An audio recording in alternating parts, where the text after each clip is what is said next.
الجديد يا لوسي. الجديد؟ الجديد هيسيح الحديد يا بابا.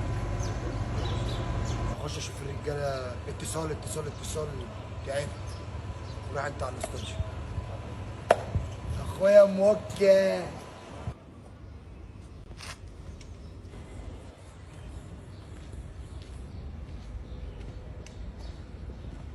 مالكم واقفين كده ليه؟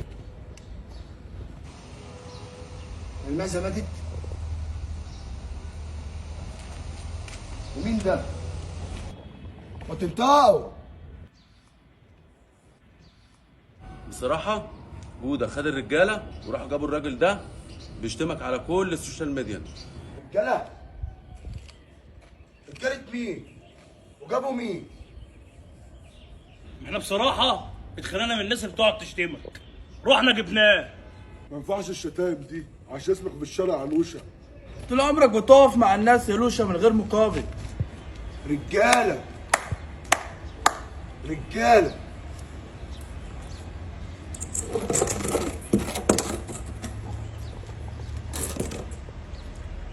صباح الفل عليك يا عم. صباح الفل عليك يا باشا. في حد يزعلك او مد ايده عليك؟ شهاده لله يا لوشة، انا ما حدش عمل معايا حاجه، بس وانا نازل من البيت لقيت مش بني ادمين، تيران جابوني وقطروني لحد هنا يا لوشة. تم لسانك يا عم. بس حاضر يا لوشة. كم بس ده اللي حصل.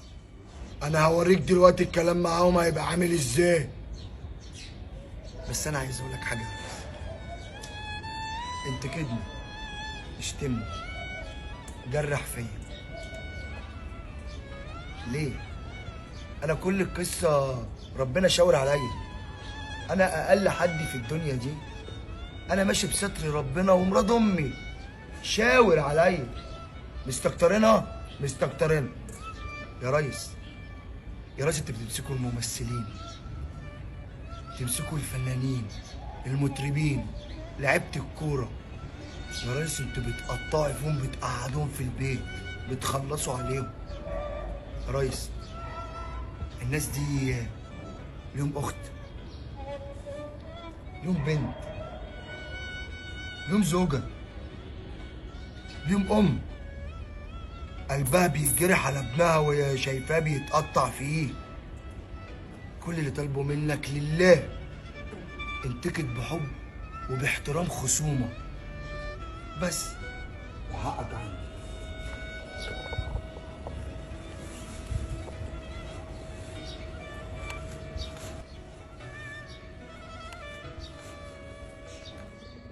عمي تايسون ابو اسكندر انا الكلام معاكوا على الشارع.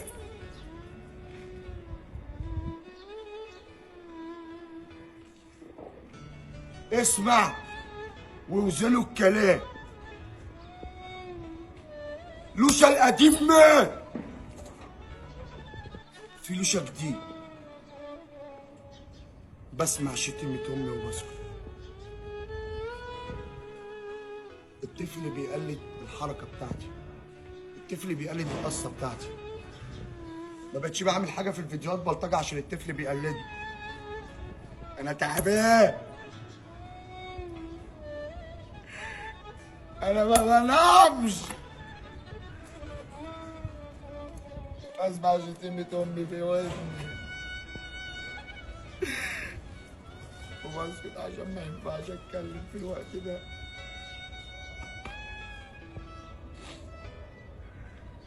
بتبوظوا لي الدنيا، بتوقعوني.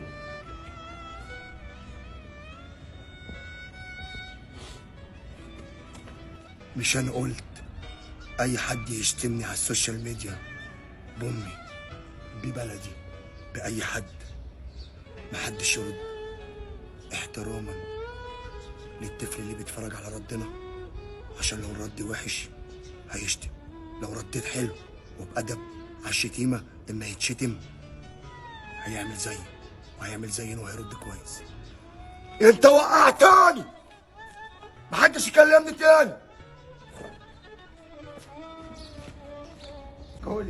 كولي بتشتم بسببك. خير. افتح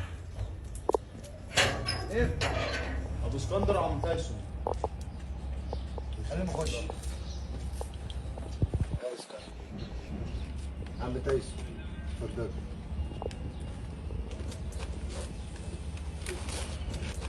انت واقف ليه؟ اقعد. يا عم تايسون. يا ابو اسكندر. بص يا لوشا، انا عارف ان جوده تعبك، وعشان خاطري تقف مع عم تايسون وبنته لله لله. يا لوشا، جودة بعد الانفصال عن بنتي عايز ياخد العفش. يا ابو اسكندر، وده برميل ماشي على الارض، دماغه ما بيفهمش، هخسره والله. وعلى العموم يا عم تايسون انا هكلمه لك دلوقتي.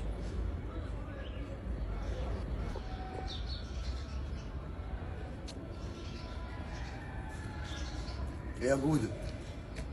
بص انا مع اني زعلان منك من المره اللي فاتت، بس انت اخويا. جودة انا عارف ان الموضوع ده موضوع نسب. انا عم تايسون عندي هنا وابو اسكندر عايزني اخش في الموضوع امين، مش عايزني يقول لي دلوقتي.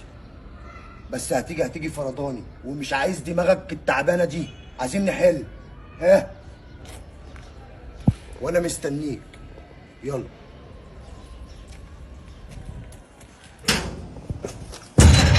صباح الفل يا لوشا.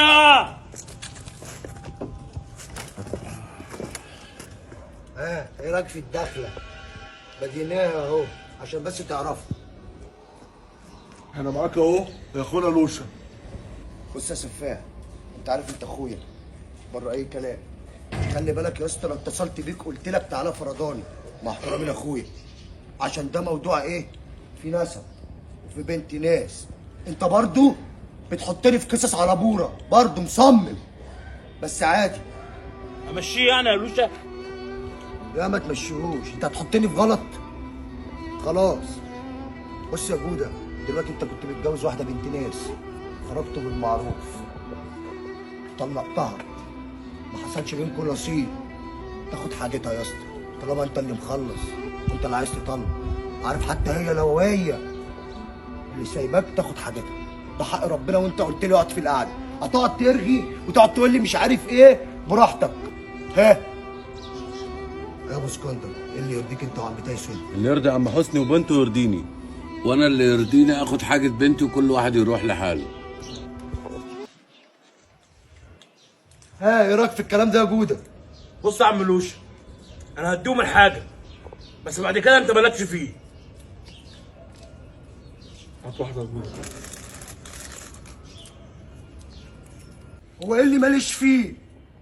انت دخلت دخله وعدتها بهزار، وجاي واحد قاعد في وسط الناس الغريبه قاعد بتاكل. هفهمك غلط، هتشوفني هشوفك، مش هتشوفني ورب اللي خلق الكون ما هعتمدك. انت شايف كده؟ ماشي. انا هاخد الحاجه من الشقه، والناس دي تخصني.